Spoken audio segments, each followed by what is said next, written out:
In this lecture, we'll talk about attachment theory, which is a very influential theory in how people form long-term pair bonds, jealousy, which is, of course, feeling like you may lose an important partner, and then how to have a good talk with a partner, how to communicate effectively with them and try to resolve conflict. Attachment theory is it's an older theory, but it was so influential and continues to be so influential that you're likely to encounter it at some point in your life. Attachment theory makes this basic prediction that humans will rely on their life experiences, on their interactions with people throughout life, to model and then to predict how or if interpersonal relationships tend to persist. That is, through your experiences, you'll get some impression of when people get together for romantic reasons, do they tend to stick together or do they tend to break apart?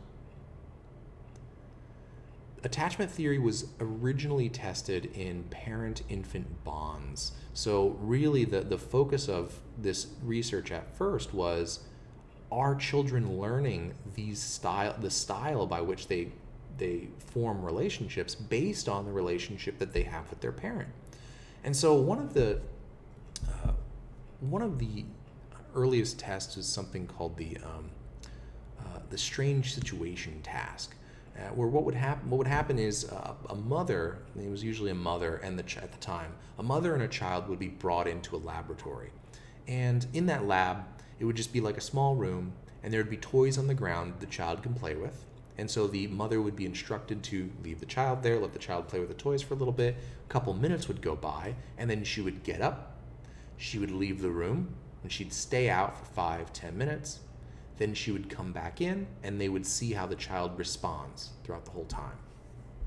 What they did was they were able to see different styles of children responding to the absence of their mother. If the parent, they determined that a lot of how the child would react was dependent on how the parent would treat the child. So they would record various aspects of home life for the child. Well, what they found was that in the home, if the parent was responsive to the child's needs, that is, the child needed something, if it would cry, the parent would come, hey, what's going on? What do you need right now? And pick them up, care for them, maybe give them food, test to see what that child needs. What they often observed was something called a secure attachment. What this looked like was, if the child was playing with the toys, they then got up and they left the room. The mother got up, left the room, and the child was still in the room. The child would look and go, well, I don't like that you're gone. They would look concerned. But then it would kind of go back to playing with its toys, and every so often it would check. But it knew eventually that the mother would be back, that the mother would be responsive to the fact that it misses her. And so when the mother would come back, the child would go, oh, yay, thank you, I'm so glad you're back. It would run up to the mother, and hug the mother, and then, they'd bond a little bit, and the child would probably go back to playing with the toys again. That would be a secure attachment. The child learned through its life experiences that it can count on the mother being there when it needs it. So if the mother disappears for a while, it's not a big deal. She'll be back. If a parent tended to be distant or rejected a child's needs, that is, the child would cry, but the parent would say, you know what, deal with it yourself. I don't really have time for this. Or the parent wouldn't respond at all. The child would often then show what's called an avoidant attachment style, such that if the mother would bring the child into the room, sit them down, the child would almost immediately go to the toys, start playing with the toys. If the mother got up, left the room, the child wouldn't even notice. They didn't even care, because they realized the parent doesn't really do much for them. So why care if the mother's there or not? Then when the mother comes back, the child would still ignore the mother and would just go on as usual. So in some ways it seems very independent, but it is the child learning through its life experiences that it cannot depend on the parent to relieve whatever anxiety or problem that it's happening. So don't even rely on them in the first place. Then, if a parent tended to be inconsistent or unresponsive in the home life, that is, Sometimes when the child cries, sometimes the mother would come and coddle the child and take care of it as much as she could, but then other times she wouldn't even respond at all. What the child learns is, okay, sometimes when I cry I get what I want, and sometimes I don't. So what I should do is I should keep on crying. I should keep on complaining, and I should potentially punish the mother when she doesn't give me what I need, so that she's more likely to give it to me. This is called an anxious attachment. What this looked like is the mother would get up, leave the room, and the child would immediately start screaming and kicking, pounding on the door, saying, Mom, come back, I need you. And then 5 minutes, 10 minutes would go by, the child screaming and kicking. The mother comes back in, and the child then goes up to the mother and clings to the mother, still crying, potentially even kind of hitting its fists against the mother, going, why were you gone? Trying to punish the mother. This, the child learned, unless that child is a nuisance, unless that child consistently begs for attention, it's not going to get it, potentially. And so the best thing that it can do is just keep on pushing. That's anxious attachment. Now, what we've learned since these original studies is that to some degree, this parent-infant relationship can shape how romantic relationships are formed later in adulthood. So adult attachment is a thing. You can measure this. However, we're not set in stone from early on. And so many of the experiences that you can have later in life, let's say that you start out as a secure child, and then you go out into the world, you start forming romantic relationships with people, and those people constantly spurn you. They don't want to be in a relationship. They're not available. You can shift from a secure attachment to something that perhaps is more anxious or avoidant. Or maybe you developed an avoidant attachment with a parent, but then you had a partner, a romantic partner, that was so responsive that they made you secure. You knew they would be there if you needed them. And so you develop a secure attachment with them. So there is some consistency between childhood and adulthood, but there's also a lot of flexibility as well, depending on an adult's experiences. So going back to our question of mismatched or matched motivations, you can imagine how things would either go well or go poorly if you have matched or mismatched attachment styles. What happens if you have someone who is more secure paired with someone who is anxious? Or someone who is avoidant paired with someone who's anxious? Someone who really doesn't want to form these deep connections paired with someone who really, really wants that affirmation that you'll be there. I'd like to talk a little bit about this during our discussion. So let's bring this up during our next discussion class. How would these different attachment styles complement each other or not? All right. So speaking of attachment, speaking of being anxious, one source of anxiety for a lot of people can be the experience of jealousy. Well, think about what the emotion of jealousy does for us. Our definition that we'll use here is it's a motivational state that is aimed at preventing a rival, a sexual rival, from usurping an important relationship or replacing you within that relationship. So when you feel jealous, what you're often experiencing is, I value this person that I'm with. And so if I value them and I don't want them to go away, if someone comes in and threatens to replace me as their partner, I should have a reaction to that. Well, how do we react? What does jealousy motivate? Well, sometimes it motivates surveillance. Things like constantly texting your partner, hey, what are you doing right now? How are things going? Everything okay? Hey, you want to maybe meet up on Skype or meet up on Zoom or whatever and watch a movie together? You might want as much information about that person as you can. Or social media creeping, right? Where you are friends with an ex on social media and you stalk their pictures and you see, okay, what are they doing right now? Who are they with? That's surveillance. That's motivated by jealousy. Defense, that is defense of the partner from potential rivals. This is, again, things like insisting a partner's presence. where if there's a party going on and your partner wants to go to the party and you don't want to go to the party, you might say something like, you know what, don't go to that party. Stay home with me. Let's watch something tonight. Stay with me. I don't want you around all these rivals. Public signals of possession are another thing. Wearing a ring is a public signal of possession. It means I am married to this person and you can't have them.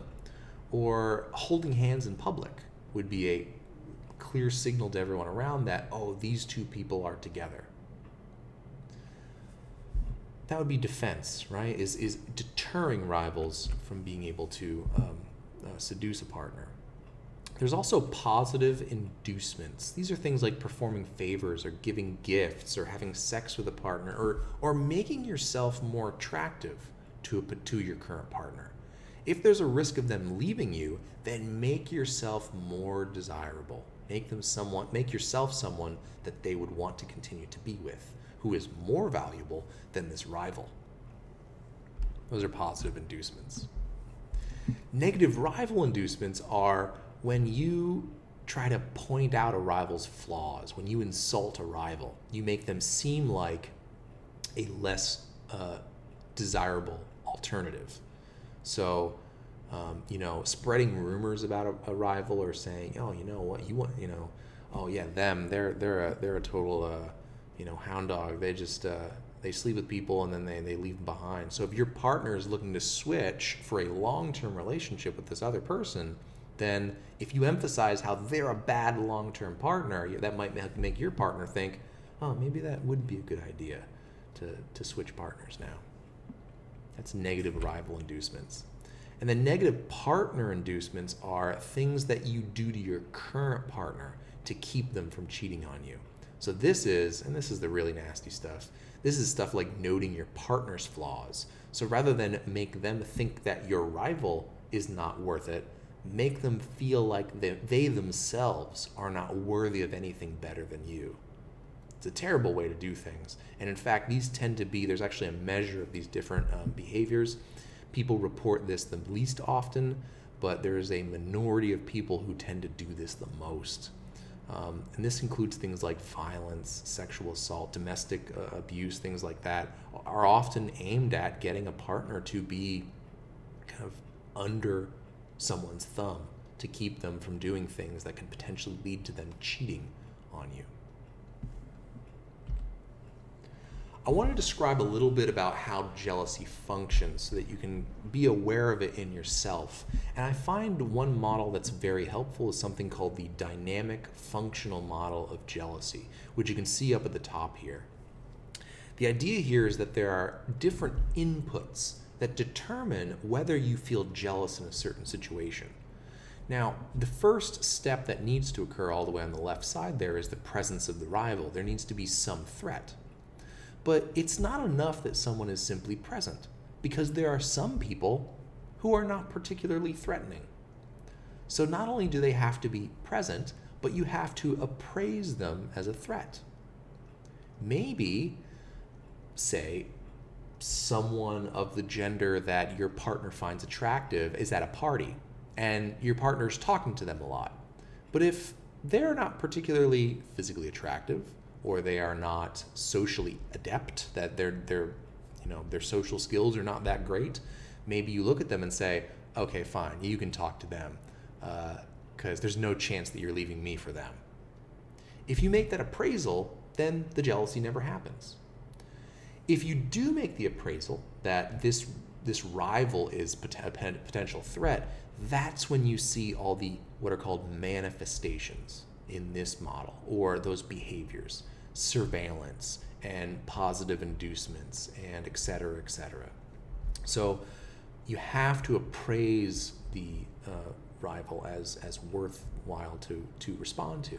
Because what could happen is, if they are not a rival, they're not a real alternative, your partner would never leave you for them, and then you act jealous about that relationship, that could actually weaken your current relationship. Then your partner might think, oh my God, you just get jealous at everyone. I'm not even romantically interested in them. Why are you getting jealous? And then that creates a tension, which can then snowball into relationship problems later on. This relates to another model that I really like, which differentiates reactive versus suspicious jealousy. So reactive jealousy is jealousy that you experience when there is a clear sign that your partner is cheating on you or is likely to cheat on you. So that is when your partner is flirting with someone else and it's clear that they actually feel a romantic attraction to them, if you then come up and you're acting jealous and you communicate to your partner, I actually didn't really like that you were interacting with that person. This is actually tends to be a healthier version of jealousy. What this shows is to your partner that you notice when they are flirting with someone else and that they are valuable enough to you that you would go out of your way to get jealous in the first place. Imagine the opposite of that, where you kind of have this relationship and you don't get jealous when that person flirts with someone else. Your partner might interpret that as, well, you just don't care about me because you don't get jealous. So with reactive jealousy in those relationships, you tend to see more trust. That is, when you respond to legitimate threats to a relationship, there's more trust. You tend to experience less chronic jealousy, that is, habitual jealousy, because you're only experiencing it when it's appropriate, when it's actually likely to matter. And then you see greater relationship quality there. Versus when you have suspicious jealousy, this is when you are chronically jealous. You're just jealous of every situation. You are constantly worried that your partner is going to leave you. You tend to see more insecurity, you tend to see more chronic jealousy, and then you tend to see poor relationship quality. So jealousy in and of itself is not something that hurts a relationship. It depends on the kind of jealousy that you're experiencing. Okay. And then one last thing I want to cover is different styles of communication. And this is a topic that we could have an entire class on. So I'm going to give you my bullet points. I think what are the most important things to mention. First off, communication in a very straightforward way is when one person says something, the other person listens. But in practice, it's much more difficult than this. And what I recommend that anyone who is in a long-term relationship and you just are terrible at communication is that you practice something called active listening. When you actively listen to someone, that is, you get into an argument and then they express something to you. When you actively listen, you're supposed to do two things. First, let your partner state the problem without interruption.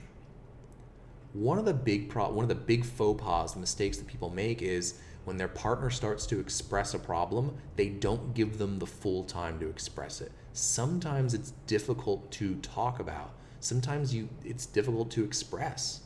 And so giving them that space to express it will make it feel like they are actually communicating the problem in as full a way as they would wish. Then, once that problem is communicated, the other partner, the receiving partner, acknowledges that they understand, and that's good, but then more importantly, provide feedback to prove that you understand. That's tough. Essentially, take what the partner just said, the problem that they just expressed, and then re-express it back to them in a different way, in your own words. This is such a magic bullet. This usually solves so many problems that just simply doing this, what it does is it allows a partner, the person who has the problem, there is a huge relief when a partner when there's proof that a partner truly understands what the problem was, what needs to be solved, what needs to be reckoned with. So to actually prove that you understand what a partner's problem is, and then getting them to say, actually, yes, that is what I was saying. That is the problem. Sets the stage for better conflict resolution. So try active listening. I highly recommend it. And then in terms of conflict resolution, here are just some tips and tricks, some general rules of thumb. 1, some people have it in their mind that negative expression is not okay, that you can never yell, you can never get angry, you can never, be just not very positive. That's not true. Negative expression is okay, but the secret is you must balance it with positivity. If you're saying something that is really hurtful to your partner, you need to eventually apologize for saying something that may be unfair. Or if it's true and it's not unfair, but it is really harsh, follow it up by saying something to your partner like, okay, listen, I don't really like that you do this, but I want you to know that I do appreciate that you do X, Y, and Z, that you're good in this way. What that does is it keeps it from being this attack, and it keeps it as, it emphasizes that it's more of a collaborative endeavor to resolve whatever conflict you're having. Another thing to avoid is stonewalling. This is when you make a demand and then you withdraw. So that is, okay, this is my problem, and you need to change this about yourself. And if you don't change this, then this is over. Then you stand back and you just, no matter what the other person says, hey, this is my problem. You got to deal with it. All right? I've said my piece. We're done here. That's stonewalling. And that tends to be fairly toxic. That tends not to solve many problems. What it does is it puts the other person on the defensive, and then it feels like they can't express a problem that they may have back to you. All right, and then this is something, again, I've been emphasizing this whole time, but as you are resolving a conflict, one of the things that can be really helpful is to take a moment to think about and possibly reappraise, rethink about what are the other person's motivations for wanting to, for what they want. So if they're having a problem, what motives are leading to them having that problem? Are you not being passionate enough for their liking? Are you not sharing intimate details as much as they would wish or that you would wish? Or is there some evidence that you are not committed to them in a way that they want? So knowing when your love types match are also going to help with resolving that conflict. If there's not enough passion in the relationship, then maybe you need to work on rekindling that passion. Or maybe you need to work on developing greater intimacy or proving to your partner that you will be there no matter what, if that happens to be the case. Doing that can also help resolve a conflict. Identify the underlying motives for the problem that they are having. It helps quite a bit. Okay.